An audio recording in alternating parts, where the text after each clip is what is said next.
What's up, Dragon Brood? So today we're going to be doing something a bit different. There's a huge secret layer super drop right now. I believe it has 8 components to it, obviously foil and non-foil, so that's going to be a thing. And there's a lot of people wondering, like, is it worth it? Now, worth it means a lot of things to a lot of different people, so let me go ahead and preface that. And I may mention it a couple times throughout the video that some's going to be to do with play and long-term collections and all that stuff. What I'm mostly going to be focusing on in this video is just the price, though, because that's what a lot of people base their decisions on. I don't think that's necessarily the best plan, but I know a lot of you do, so that's what I'm going to be here to help out with. So we're going to go through all the different parts of the super drop. We're going to talk about the value at the end and how we feel about it overall, good or bad, buy it or not, whatever, it's up to you, but you're at least going to be able to do it and be armed with more information. So let's go take a look at all of these secret layers in this crazy super drop.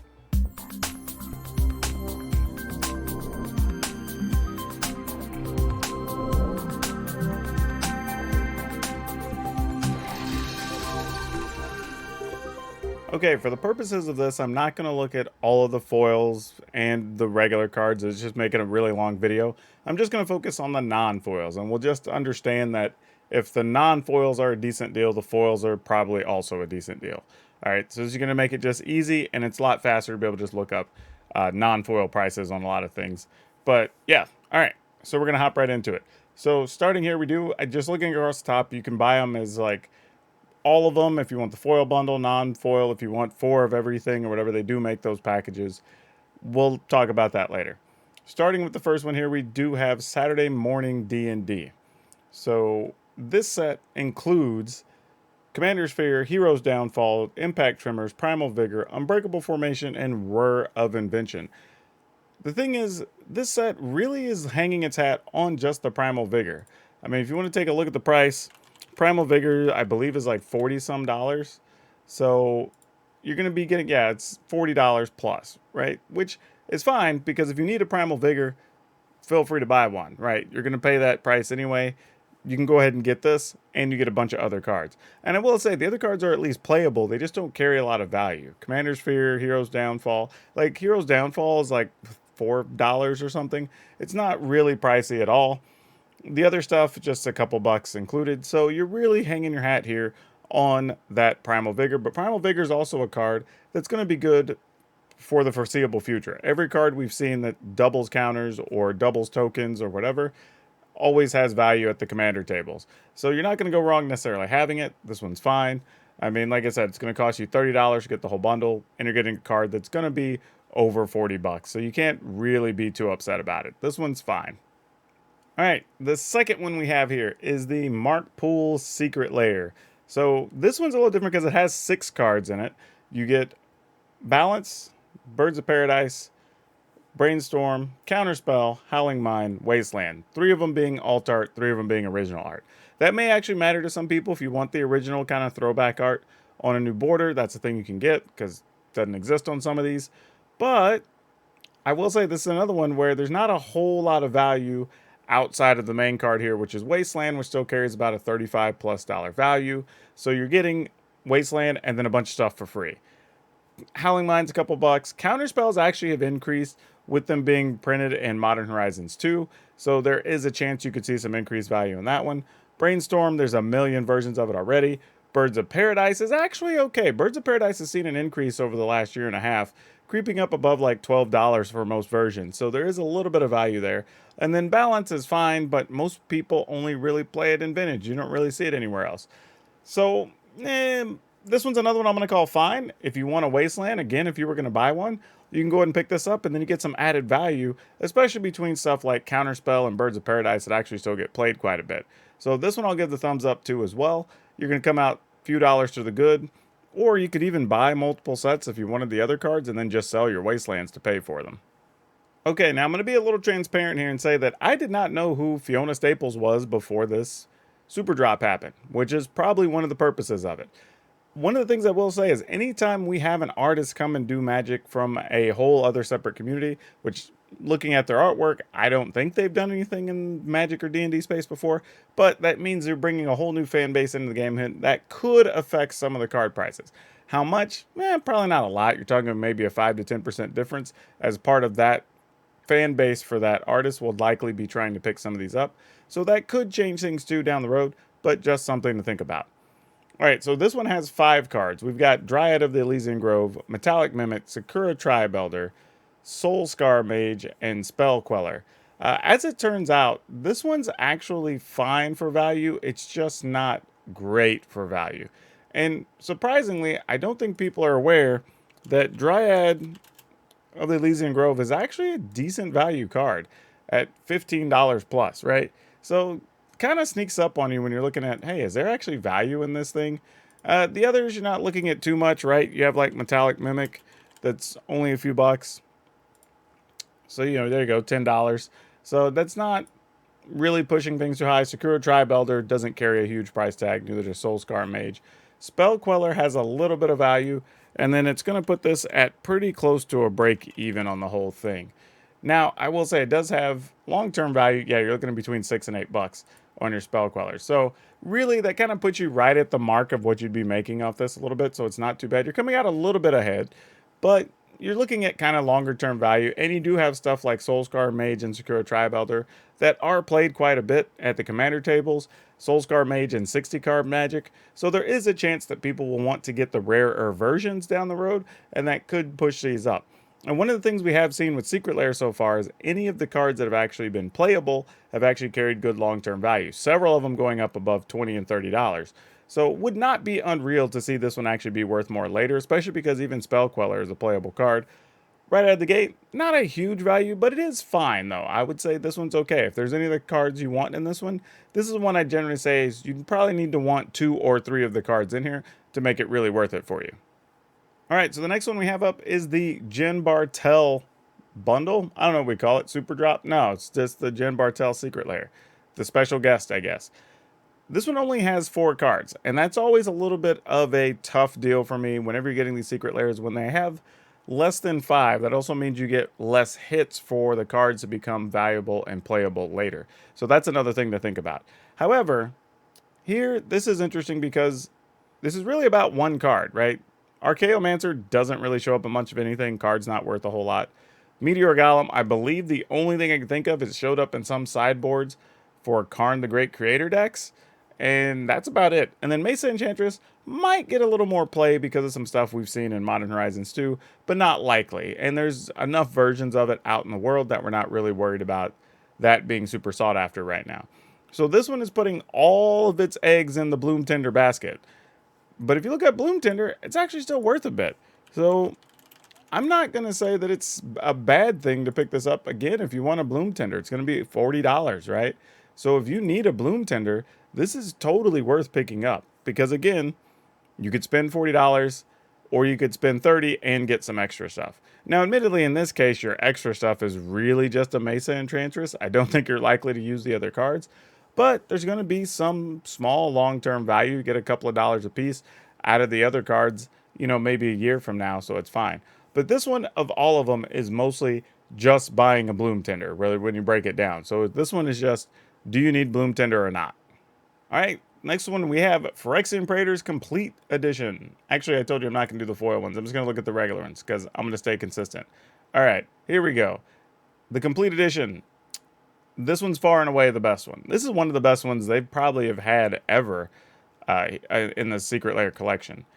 I mean, Elish Norn, Jin Gitaxis, and Vorinclex are all very expensive. You're talking, $35, $40. Bringing up just behind that, I think in the $25-ish to $30 range, is Seal Dread. And then you have Urabrask at $10 to $11. So this by far and away is the best value. Even if the prices were to come down on some of these because these versions existed, then you're going to still be way ahead. I mean, you're talking $100+ in value, $120-ish in value. Even if that came down 30%, 40%, like it wouldn't even matter. You're going to be so far ahead. So this one's the one you may even double down and pick up extras of.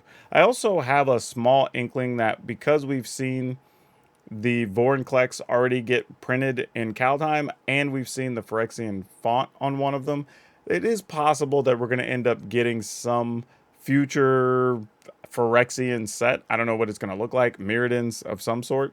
But it makes sense that that's going to be kind of the new big bad, and that's probably where we're going. What that means, though, is you're probably going to get some other cards that also have the Phyrexian font, and that could lead to these getting a second life down the road when people start looking for these versions to complete their collections or their commander decks or whatever. So not only these already have value now, these are cards that are playable and played in a lot of stuff. Lots of kitchen tables, lots of commander. People like the Phyrexian font look, and there's a chance we're going to get other Phyrexian inspired stuff later, which could actually push the value up on these. So these, I mean, this, if there's a 5-star rating, maybe I need to put something on the screen, I don't know, but this should be the one. If you're debating getting one, this is the one I think you should absolutely get. All right, Mother's Day 2021. It's for Mother of Runes. This is a weird set to me, right? Because I feel like this is something that should have been separate from the super drop. We could have just done it on Mother's Day. I don't know, maybe donate charity to some women's shelter or something would have been cool. I don't know, I just felt like there's something else we could have done with this other than shoving it in with this other super drop. It just feels very out of place. But the artwork is pretty sweet on these. Beyond that, though, you're looking at just under your value if you're looking at retail value of Mother of Runes. Right now, like, you're not going to come out ahead. Long-term value, maybe. Mother of Runes stays popular. However, if Mother of Runes gets reprinted again for some reason, there's a chance like these would be slowed up on that. So this one, I would only pick it up if either you really like the artwork, you plan on playing Mother of Runes and want unique cards, or you're willing to just pocket it away for future value. Because this is just break even. You're not coming out ahead. You're just, as a matter of fact, you're like a hair under, and that's about it. So this one's the least exciting, and you don't have a variety of cards. It's always tough when all the cards in the set are the same, because it feels like there's just less potential value there. Now, these next two sets I'm going to talk about together, because they're the allied and the enemy signets, and I don't think that's worth having two different conversations about the same thing. Now, this one's a little tough, because when you look at the current signets, they're all anywhere between, like, I don't know, 50 to 75 cents, and a couple of them go up to like $1.50 or so, right? So they're not crazy priced. You can still get them pretty cheap. However, I will say I have seen sites already trying to speculate that these are going to be anywhere worth between $5 and $8-ish already. Now, that doesn't help a ton, but it means you're getting close to break even right out of the box if that's what these end up selling for. And that's not unreal, considering that pretty much every commander deck plays some variety of signets.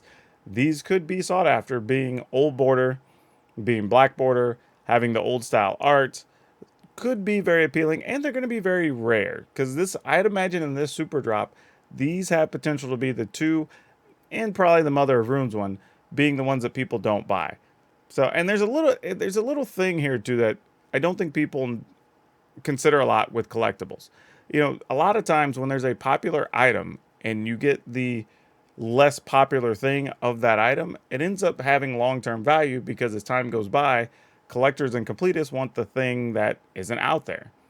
Because remember, they're only printing these 2 orders. So there's not like, if they sell, just making up a number here, 10,000 of the Praetors, they're going to make 10,000 of these allied signets. It's possible they make 10,000 of the Praetors and they make 2,000 of the signets. I mean, I don't know what the percentages are going to be, but that's another thing to think about.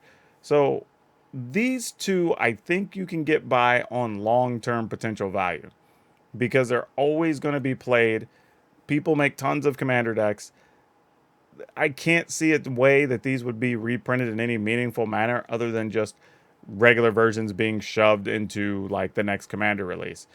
So these could actually still end up going up, and they didn't take much. If people are already valuing these between 5 and 8 now, these could easily be 8 to 10, within 9 months time, 10 months time. And then you're going to be looking at $50 for a $30 purchase. So if you're willing to play the long game on the signets, I think this is totally fine. Now, all that being said, that's a lot of information. That's a lot of cards, a lot of value. Would it still be worth it? Now, considering when you buy them all, you do get a 20% discount. So instead of being, I think it's $239, it ends up being $200. For the non-foils. Same thing applies to the foils. You get the same discount. That actually makes it an even better deal, because those 3 or 4 sets that were like barely break even, or maybe where you're speculating a little bit on those signets, well, now all of a sudden you're actually in the profit side of things, and you're going to get free shipping, because I believe you just have to be over $40 or something to get their free shipping. So that actually makes it a pretty good deal at that point. You're not going to be losing money on anything in here. And it's possible you could even just sell a few of the cards that you're not going to use to pay for everything else effectively. That's very possible, especially if there's some of the Praetors you don't need or whatever else. Or you can buy multiple sets of the Praetors, sell those off, and then be able to get all the other stuff for free, right? That's a thing you could do. So there's a lot of different ways you could kind of move through this and make it okay. For me personally, I'm probably going to buy one of the sets that has one of each, so one of the bundles, and then I'll probably get 2 or 3 of the Praetor sets because I can't see a way that those lose money. If I really think about it, because I have until, what, I think that closes on July 23rd, so I have a little bit of time to think about it. I might even get an extra set of each of the signets. I feel like that's a safe gamble for myself. The ones I'm probably not even going to consider buying individually, I'm not really interested in the Mother of Runes for the most part. And each of the artist sets are kind of okay, though I do like the Mark Poole one because of the Wasteland being in there. But again, in the others, if you want a Bloom Tinder or if you want a Primal Vigor, those are actually really solid deals considering what the price already is of those individuals if you just want to purchase them. So I think this is a fine super drop overall. Like, if you buy the bundle, you're going to get good money, good value for your money, and you're going to get a lot of extra cards. Honestly, I mean, the Praetor stuff already accounts for $120-ish in value anyway, compared to the rest of it. So you're already a big chunk of the way just from that one set. So you're not going to go wrong buying this bundle. However, if you don't have the money for the bundle, the Praetors is far and away the best one to buy in this set. So I don't know, let me know in the comments if you like these types of videos or this type of information is important or useful to you, because we can do more of them. Just one of those things. It's kind of fun to do the research, check it out, put the numbers together and see what's up. Also, don't forget, you can find lots of cool links in the description if you want to come join us on our Discord, or maybe even come hang out on our Facebook and Twitch streams. You can come do that. And I gotta ask, please, especially if you like the video, please hit the like button, because that helps these things get seen by more people. Then hit the subscribe button and the notification bell, because that lets me know you appreciate this stuff, but also lets you know anytime I have a video up. But that's all I have for you for now. We'll see you next time.